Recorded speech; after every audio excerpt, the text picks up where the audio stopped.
आज गांधीनगर में होंगे प्रधानमंत्री मोदी। महात्मा मंदिर में पीएम मोदी सेमिकॉन इंडिया 2023 का करेंगे उद्घाटन। अपने भाषण के माध्यम से सेमीकंडक्टर और चिप डिजाइन में भारत की क्षमता का करेंगे विवरण, लोगों को करेंगे संबोधित। सेमिकॉन इंडिया कार्यक्रम की थीम होगी कैटलाइजिंग इंडिया सेमीकंडक्टर इकोसिस्टम। इसका लक्ष्य ग्लोबल लीडर्स के साथ लाना है।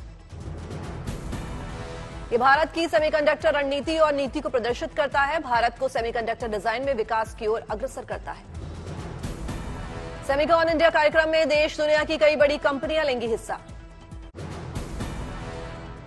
रामेश्वरम दौरे पर होंगे गृह मंत्री अमित शाह। 120 दिन लंबी पदयात्रा NMN में कल को करेंगे लॉन्च। राज्य के बीजेपी अध्यक्ष अन्नामलाई करेंगे पदयात्रा का नेतृत्व। राज्य के 39 संसदीय क्षेत्रों में सभी 234 विधानसभा क्षेत्रों के लोगों से करेंगे मुलाकात। 6 महीने लंबी इस पदयात्रा के माध्यम से बीजेपी राज्य में लोकसभा चुनाव के लिए मजबूत करेगी अपनी जमीन। 120 दिन की पदयात्रा 11 जनवरी 2024 को चेन्नई में होगी समाप्त। गृहमंत्री शाह ने अपनी 29 जुलाई का तेलंगाना दौरा किया रद्द। प्रियंका गांधी ने भी बारिश के चलते कोल्हापुर की जनसभा को किया स्थगित। जनसभा की अलग तारीख की जल्द होगी घोषणा। 29 जुलाई को 2 दिन के दौरे पर मणिपुर के हिंसा प्रभावित क्षेत्रों में जाएगा विपक्षी गठबंधन इंडिया। जमीनी हकीकत का लेगा जायजा। विपक्षी दलों के सांसदों ने कहा कि हम वहां का हाल जानना चाहते हैं, वापस आकर देश को बताएंगे आंखों देखी। पश्चिम बंगाल की सीएम ममता बनर्जी पहले भेज चुकी हैं 5 संसदीय प्रतिनिधिमंडल। विपक्ष चाहता है मणिपुर पर बोले पीएम। मणिपुर वीडियो केस को लेकर सुप्रीम कोर्ट में आज होगी सुनवाई। मणिपुर से बाहर असम में केस चलाने की मांग करेगा केंद्र। मणिपुर महिला हिंसा और वीडियो मामले की सीबीआई जांच का केंद्र सरकार ने किया है फैसला। सुप्रीम कोर्ट में गृह मंत्रालय ने दाखिल किया है हलफनामा। मणिपुर मामले पर प्रधानमंत्री मोदी की पैनी नजर। कुकी मेतई इलाकों में बनाए गए बफर जोन, 35,000 अतिरिक्त सुरक्षा बल तैनात। पुलिस ने वीडियो बनाने वाला फोन जब्त कर सीबीआई को सौंपा। मणिपुर पर राहुल गांधी का पीएम पर हमला, कहा उनकी विचारधारा से लगी आग इसलिए साधी चुप्पी, ये हर हाल में चाहते हैं सत्ता। राहुल गांधी ने पूछा मणिपुर के लिए क्या कर रहे हैं प्रधानमंत्री मोदी। वो जानते हैं कि उनकी विचारधारा ने मणिपुर को जलाया। कोलकाता में बंगाल विधानसभा के बाहर बीजेपी ने फिर किया हंगामा। ममता सरकार के खिलाफ जमकर नारेबाजी। बीजेपी के आरोपों पर सीएम ममता का पलटवार, कहा केंद्र ने संघीय ढांचे को किया बर्बाद, सब कुछ प्रधानमंत्री के नाम पर। महाराष्ट्र में आज और कल मूसलाधार बारिश की आशंका के चलते मौसम विभाग ने जारी किया ऑरेंज अलर्ट। मुंबई में आसानी आफत से प्रभावित हो सकती है जनजीवन।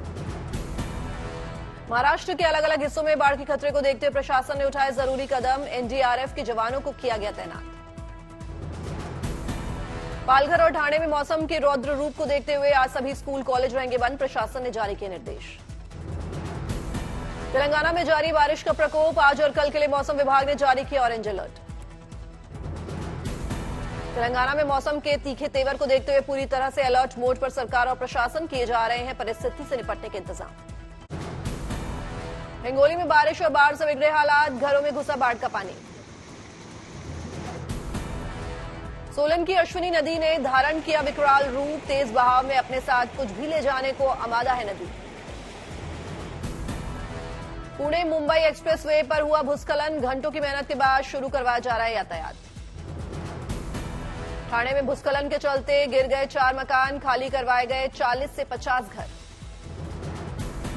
गढ़चिरौली में बाढ़ के चलते जनजीवन हुआ मुश्किल, लोगों को सुरक्षित स्थानों पर ले जाने का काम जारी। पीएमओ और अशोक गहलोत में ट्वीट युद्ध, प्रधानमंत्री कार्यालय के गहलोत के दावे का आधारहीन बताया। अशोक गहलोत का दावा, पीएम मोदी के कार्यक्रम से हटाया गया उनका स्वागत भाषण। गहलोत ने ट्वीट कर लिखा था कि पीएमओ ने मेरा भाषण हटाया, ट्वीट से किया स्वागत। सीकर में पीएम मोदी ने कहा गहलोत की तबीयत ठीक नहीं थी इसलिए नहीं आए, उत्तम स्वास्थ्य की कामना। गहलोत का पलटवार, मेरा भाषण काटा गया, ये संघीय ढांचे के लिए ठीक नहीं। मणिपुर के मुद्दे पर संसद के दोनों सदनों में हंगामा, काले कपड़े में पहुंचे विपक्षी सांसद। शुक्रवार तक के लिए लोकसभा की कार्यवाही स्थगित। लोकसभा की कार्यवाही शुरू होते ही हंगामा, विपक्षी सांसदों ने की नारेबाजी। राज्यसभा में विपक्षी सांसदों ने लगाए इंडिया इंडिया के नारे, बदले में बीजेपी सांसदों ने लगाए मोदी मोदी के नारे। विपक्षी दलों ने संसदीय के कार्य मंत्रणा समिति की बैठक का किया बहिष्कार, मणिपुर पर चर्चा कराने की मांग। इंडिया गुट के दलों ने अपने सांसदों को जारी किया व्हिप, अगले कुछ दिनों तक उपस्थिति के निर्देश। पीयूष गोयल बोले, काले कपड़े वालों को बर्दाश्त नहीं करेगा हिंदुस्तान। राज्यसभा में जबरदस्त हंगामा, राज्यसभा की कार्रवाई शुक्रवार 11 बजे तक के लिए स्थगित। विपक्ष काले कपड़ों पर मेघवाल का हमला, भारत का विकास रोकना चाहता है विपक्ष। अर्जुन राम मेघवाल बोले, अविकसित भारत बनाना चाहता है विपक्ष, हम चर्चा को तैयार।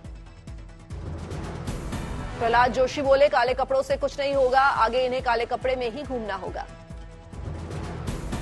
अखिलेश यादव बोले, चर्चा से क्यों भाग रहे हैं प्रधानमंत्री, संसद में दे जनता के सवालों का जवाब। ज्ञानवापी परिसर में एएसआई सर्वे को लेकर इलाहाबाद हाई कोर्ट में हुई सुनवाई, कोर्ट ने 3 अगस्त तक के लिए फैसला रखा सुरक्षित।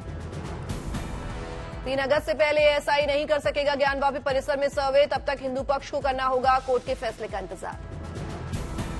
हिंदू पक्ष के वकील विष्णु शंकर जैन ने कहा, कोर्ट में हमने बोला, माननीय न्यायालय को कमीशन जारी करने के लिए कहा, डिस्ट्रिक्ट कोर्ट के ऑर्डर में नहीं कोई गलती। सुनवाई के दौरान एएसआई के एडिशनल डायरेक्टर थे हाईकोर्ट में मौजूद, कोर्ट में जमा किए गए हलफनामे में लिखी बातों का किया जिक्र, बिना इमारत को नुकसान पहुंचाए होगा सर्वे।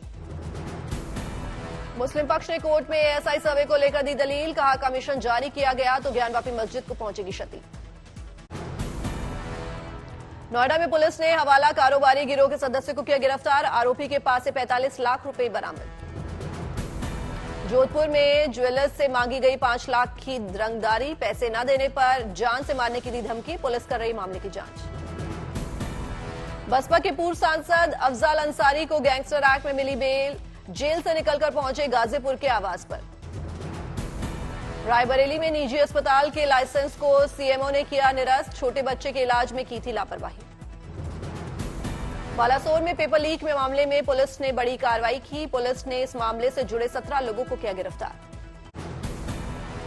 श्रीनगर में सूफी सम्मेलन कार्यक्रम में शामिल हुए उपराज्यपाल मनोज सिन्हा और केरल के गवर्नर मोहम्मद आरिफ खान। मनोज सिन्हा ने सभा को किया संबोधित। दिल्ली में सेंट्रल रिजर्व पुलिस फोर्स ने मनाया स्थापना दिवस, कार्यक्रम में जवानों के परिवारों को किया गया सम्मानित। तिरुचिरापल्ली में किसानों को मुफ्त बिजली कनेक्शन देने के कार्यक्रम में शामिल हुए सीएम एमके स्टालिन, सीएम ने किसानों को किया संबोधित। अगरतला में एबीवीपी अमृत महोत्सव कार्यक्रम में सीएम माणिक साहा ने की शिरकत, सीएम ने सभा को किया संबोधित। पुंछ में लोगों को मिलेगी बेहतर मोबाइल कनेक्टिविटी, जिला प्रशासन लगवाने जा रहा है मोबाइल टावर। दिल्ली में भारत के गांव से लोगों को जोड़ने वाला वर्चुअल प्लेटफॉर्म का हुआ उद्घाटन, मेरा गांव मेरी धरोहर है प्लेटफॉर्म का नाम। कोलकाता में बांग्लादेश फिल्म फेस्टिवल का हुआ आगाज, मंत्री हसन महमूद ने किया उद्घाटन। नोएडा में Asian youth and junior weightlifting championship का हुआ शुभारंभ, प्रतियोगिता देखने पहुंचे केंद्रीय मंत्री अनुराग ठाकुर। झुंझुनू में राजेंद्र गूढ़ा की नारी सम्मान यात्रा का तीसरा दिन, गूढ़ा ने कांग्रेस पर साधा निशाना। पटना एयरपोर्ट पर बॉम्ब निरोधक दस्ते ने किया मॉक ड्रिल, टीम ने परिस्थितियों से निपटने की तैयारियों को परखा। 20 दिनों से शिमला में नहीं आए कोई पर्यटक, खराब मौसम के चलते मायूस हुए कारोबारी। मुजफ्फरपुर की बेटी ने बनाई फिल्म, ऑस्कर में दे चुकी है दस्तक, ऑस्कर के सेमीफाइनल में पहुंची फिल्म चंपारण मटन। चंद्रपुर में कृषि विभाग की अनोखी पहल, गांव में मुनादी कर किसानों को दे रहे कृषि योजनाओं की जानकारी।